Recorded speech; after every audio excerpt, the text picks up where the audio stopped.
Oke guys, welcome back to my second podcast ya, bisa dibilang kind of podcast lah ya.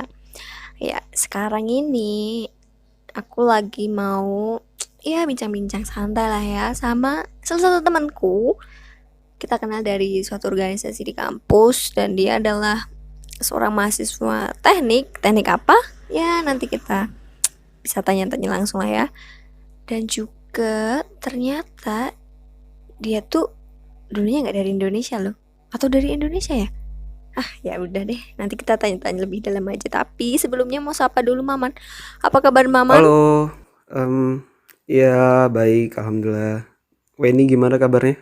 Baik-baik, ya bisa dibilang baik lah ya. Ya baik aja lah ya, walaupun kita semua pasti punya sisi-sisi yang kadang kita tidak baik. Tapi kalau ditanya kabar ya jawabnya baik aja lah.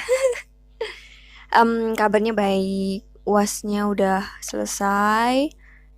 Terus ya hasilnya juga lumayan. Hmm, Mantap tuh kalau udah bagus, misalnya hasilnya udah bagus, mantap. Kalau Maman sendiri gimana? Kalau Maman kan di FT kan ya, Aku teknik mesin. ya teknik mesin pendidikan ya, pendidikan teknik mesin. Ya, jadi ntar eh, lulusnya harusnya jadi guru SMK, harusnya. Harusnya. Kalau misalnya nggak jadi guru SMK, Maman mau jadi apa? Kan pasti banyak kan ya, misal bisa di industri-industri kan pasti banyak memerlukan sarjana-sarjana teknik mesin. Nah, apakah Maman akan menuju ke sana atau Maman akan jadi guru SMK? Kalau disuruh milih antara jadi guru SMK atau kerja di industri, hmm, kayaknya lebih milih jadi apa ya, wirausaha aja deh. Emang nggak tahu ya, aku kayaknya lebih milih jadi wirausaha. Nggak tahu, mungkin emang agak-agak gak nyambung, cuma ya gitu deh. Kalau guru kayak kurang yakin buat jadi pengajar, pendidik itu masih agak ragu. Kalau misalnya kerja di industri ya masih kurang yakin sama skill sendiri tuh masih kurang. Ya gitu deh. Jadi lebih pilih berwirausaha. Iya, ya bisa dibilang lebih suka berwirausaha, walaupun sebenarnya masih belum pernah sih, belum benar-benar pernah dengan serius berwirausaha. Karena juga masih apa namanya, masih belum pede. Ya, masih belum pede karena kan orang kalau mau berwirausaha tuh ya harus pede. Pertama itu harus pede lah, gitulah. Ada beberapa lah yang harus dimiliki sama seorang wirausahawan. Hmm, Oh ya, em, katanya Maman ini ya baru seneng masak ya. Nah, apakah hobi masak memasak ini akan Maman buat jadi tempat dan sarang berwirausaha atau mungkin wirausaha di bidang apa nih? Masalah masak sebenarnya dari dulu sih aku suka masak. Cuma kayak kalau dulu kadang-kadang aja, jarang gitulah. Sampai kadang pernah tuh sama mbak aku disuruh bikin telur dadar. Pas ditanya, "Ah, kenapa? Kok aku?" gitu. Katanya, "Iya, kamu kalau bikin enak," katanya. Wah, semangat tuh di situ. Pinter tuh mbak aku tuh.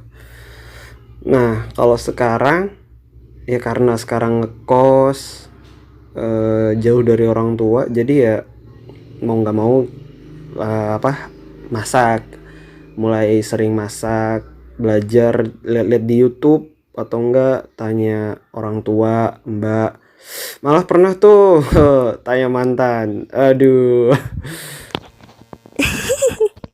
Kok aku sampai sampai ngakak ya kau tanya Hmm, mantan juga buat mas. gitu deh. Iya kan, kayak tanya mantan.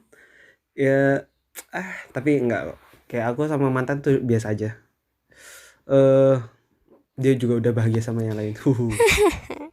Ya oke, semoga Man juga lebih bahagia ke depannya. Nggak tahu dengan siapa, yang penting selalu bahagia dan menebarkan kebahagiaan kepada semua orang. Ya, amin amin amin. Semoga kita semua bahagia ya.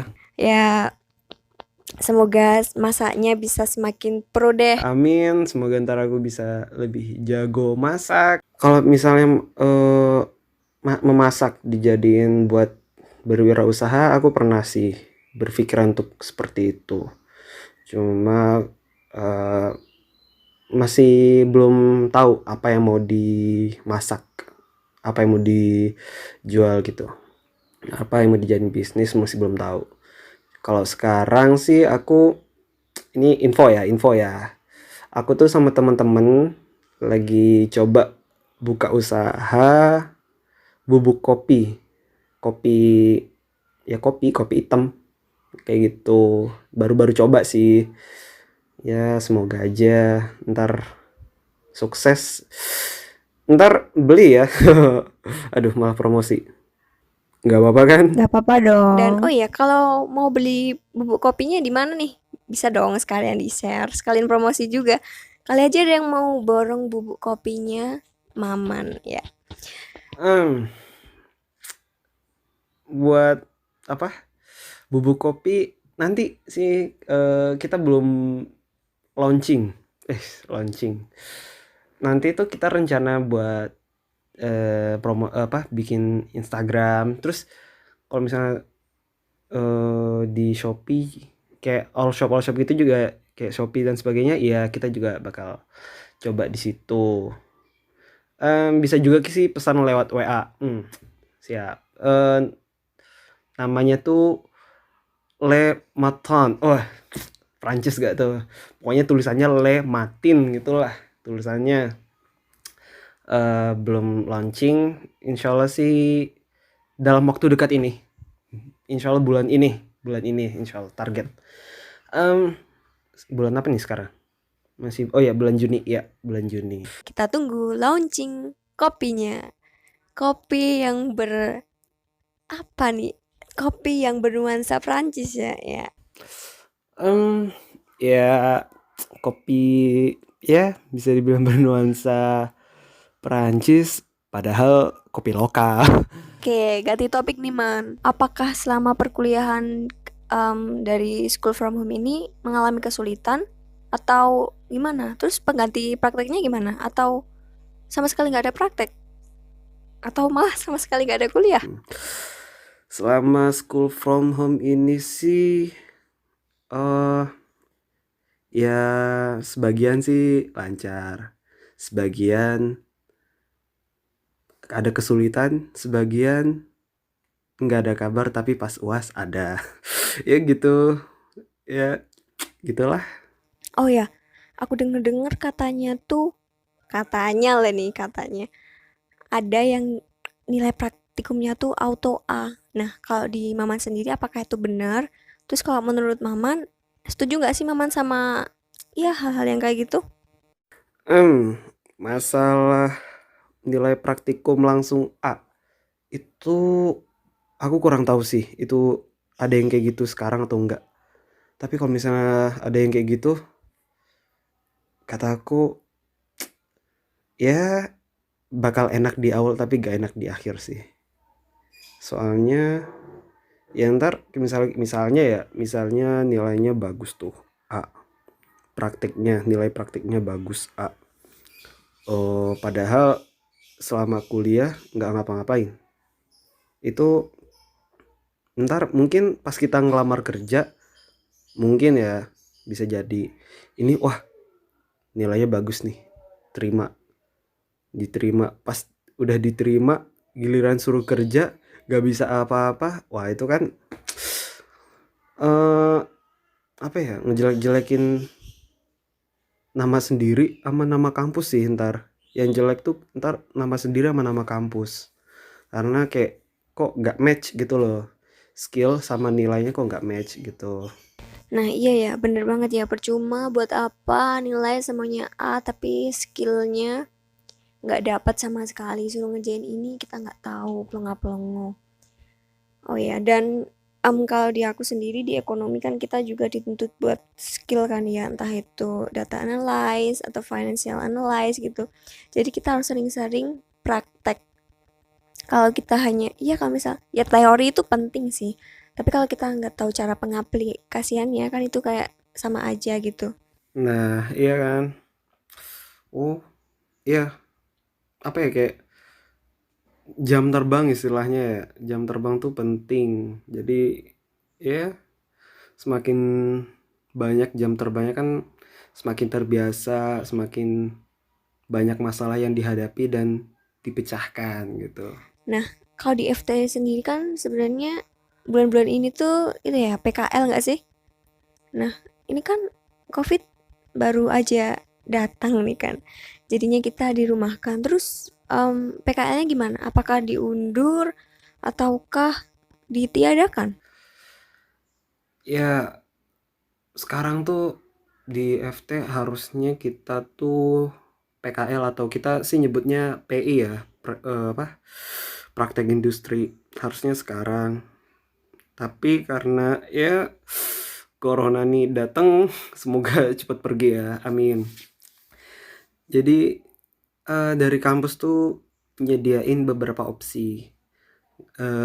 Ada boleh kalau misalnya dapat, dan apa ya, maksud dapat tuh maksudnya industrinya mau menerima mereka, kita, dan bisa menjalankan protokol kesehatannya, ya silahkan, nggak apa-apa. Boleh juga di usaha mikro, nggak apa-apa, tapi yang relevan sama jurusannya. Ada juga yang kayak apa ya, ngerjain proyek di desa masing-masing kalau nggak salah deh. Terus ada juga pilihan diundur di waktu yang akan datang, tapi ini kurang tahu juga ya. Ya kayak gitu, opsi-opsinya kayak gitu. Kalau aku sih lagi ngusahain cari industri yang bisa menerapkan protokol kesehatannya dengan baik dan mau menerima kita. Ya gitu, masih berusaha sih sama teman-teman. Semoga juga buat cari industri yang menerapkan protokolnya bisa segera em, didapatkan, terus bisa segera PI dengan lancar. Ya walaupun mungkin ya rencananya Maman tahun ini ataupun bulan-bulan ini agak sedikit terhambat, semoga kedepannya bisa dilancarkan. Amin. Amin juga, semoga aku bisa cepat dapat industri buat PI. Oh ya tadi Maman kan sempat nyinggung nih kalau ngekos terus jauh dari orang tua gitu kan. Nah, sebenarnya Maman tuh aslinya dari mana sih? Ada yang bilang Maman aslinya dari Madura, ada yang bilang Maman aslinya dari Arab. Nah, aku pengen Maman klarifikasi nih dari mana asalnya. Klarifikasi. Oke. Jadi aku aslinya Madura, tapi lahirnya di Arab, di Saudi, tepatnya di kota Jeddah. Gitu. Dari Madura tapi pindah ke Arab Saudi. Nah, kok bisa kembali ke sini lagi nih? Kok bisa kembali ke Indonesia lagi? Terus kenapa em, dari sekian banyak universitas yang ada di sana di Arab, kenapa kok memilih untuk kembali ke Indonesia dan memilih UNY sebagai tempat untuk belajar 4 tahun ke depan? Dan juga kenapa Maman milih teknik mesin? Iya, kenapa malah jadi kuliah di sini ya, di Universitas Negeri Yogyakarta. Eh, iya, di Saudi banyak sih kampus-kampus yang bagus. Eh, apalagi kalau masalah apa, universitas yang Islam itu, oh banyak banget sana, masya Allah. Eh, cuma waktu itu aku apa ya, kayak banyak beberapa faktor sih kenapa aku gak milih di sana. Pertama ya, aku masih belum tahu tentang beasiswa buat ke sana kayak gimana. Daftarnya di sana aku juga belum tahu. Dan kalau misalnya biaya juga aku kan kayak belum tahu gitu berapa di sana gitu. Nah, terus kenapa bisa jadi ke Universitas Negeri Yogyakarta? Jadi pas aku kelas 3 ding, kelas 3 SMA, rektornya tuh datang ke kampus. Jadi waktu itu tuh ada beberapa rektor sih datang ke sekolahku. Ada dari UN-nya nih, Pak Sutrisna datang. Terus dari eh UNES, Universitas Negeri Semarang tuh datang juga. Dari UB datang tapi kalau nggak salah bukan rektornya deh. Sama UIN apa ya aku lupa. Daerah Kalimantan. Lupa aku namanya apa. Itu juga datang. Bukan datang barengan ya, beda-beda harinya. Datang. Gitu. Jadi dulu Pak Rektor dari beberapa universitas datang ke sekolahnya Mama di Arab sana dan seperti menawarkan kerjasama gitu ya buat yang lulusan sekolah Maman itu buat bisa melanjutkan di universitas-universitas para rektor tersebut. Ya gitu, semacam kerjasama gitu. Terus eh kenapa juga aku milih di teknik?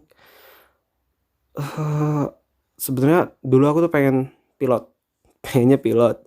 Cuma eh kayak aku kurang yakin sama diri aku, terus apa tuh namanya? Kayaknya biayanya mahal ya. Jadi kayak ya udahlah. Aku milih teknik mesin karena waktu itu juga kayak direkomendasiin gitu sama mbak aku, dikasih tahu ini terus oh ya udah aku semangat gitu, kayak punya keinginan buat masuk di teknik mesin. Malah waktu itu pengennya sih di ITB ya, cuma lagi-lagi karena kurang yakin sama diri sendiri, ya udah milihnya di UN ya, dan alhamdulillah udah keterima di sini gitu. Nah, kalau boleh tahu, Mama dulu sekolahnya di mana sih? Maksudnya namanya sekolahnya apa? Aku tuh sekolah di Indonesia Jeddah yang ada di kota Jeddah, Saudi Arabia. Di bawah naungan Konsulat Jenderal Republik Indonesia. Terus apakah di sana Maman belajarnya menggunakan bahasa Indonesia, ataukah bahasa Arab, ataukah bahasa Inggris? Eh, kita tuh belajarnya ya pakai bahasa Indonesia tetap karena itu sekolah apa? Sekolah buat warga Indonesia yang tinggal di sana.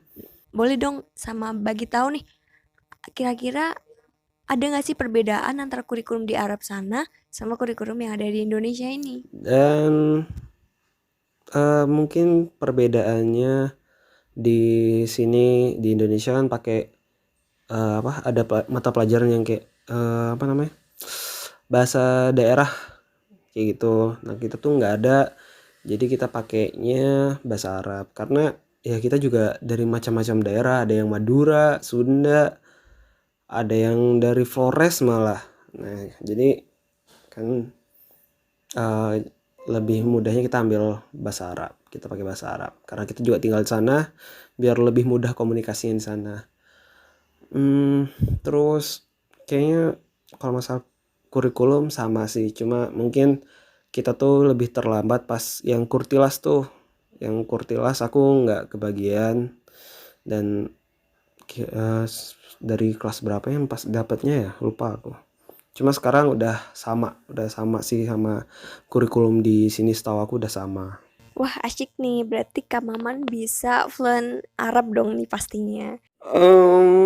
Sebenarnya nggak fluent banget ya, biasa. Aduh, ini sebenarnya podcastnya asik banget ya, tapi karena berhubung waktunya yang terbatas, jadi harus aku akhiri di sini. Tapi sebelumnya aku ingin tahu, Kak Maman itu di Arab berapa tahun? Em, jadi aku tuh dari lahir, jadi sampai lulus SMA sekitar 18 tahun deh, sekitar 18 tahun di sana. Waktu kembali lagi ke Indonesia, apakah Kak Maman itu mengalami culture shock atau enggak? Dan setelah lulus itu tepat setelah acara perpisahan, pelepasan gitulah, malamnya aku pulang ke Indonesia. Nyampe malam lagi, dan nggak shock, cuma kayak malah kayak apa ya, bangga bangga gitu, ada rasa bangga tersendiri bisa nyampe, bisa nginjekin kaki di tanah air sendiri, di negara sendiri gitu. aku juga mau minta semacam motivasi dari Kak Maman buat yang dengerin podcast ini. Terserah deh motivasi apa. Boleh buat kayak eh, self improvement atau terserah deh. Pokoknya dari Kak Maman motivasi apa? Monggo. Apa? Motivasi ya, motivasi. Ada dua nih.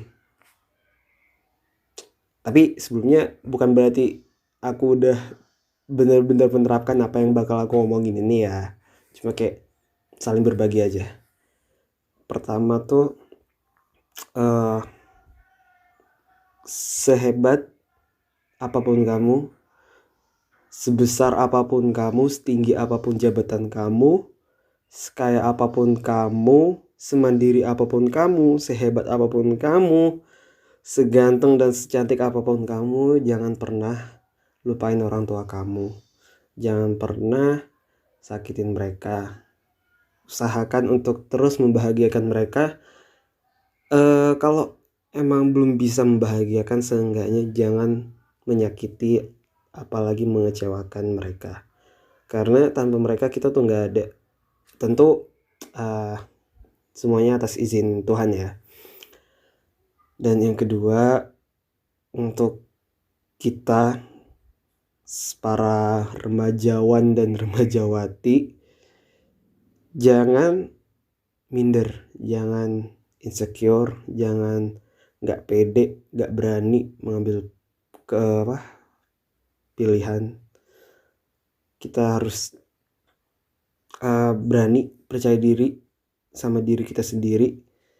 Jangan peduli omongan orang, karena sebaik apapun kita tetap bakal ada yang bilang kita buruk. Dan omongan mereka nggak berarti apa-apa buat kita. Dan yang bisa menghargai diri kita dengan benar itu cuma orang-orang yang benar juga gitu. Oke. Ya. Kayaknya dari sejauh podcast kita ini cuma ini aja sih yang agak berfaedah ya kayaknya. Enggak dong, faedah semua. Oke, Maman. See you next time. Makasih banyak.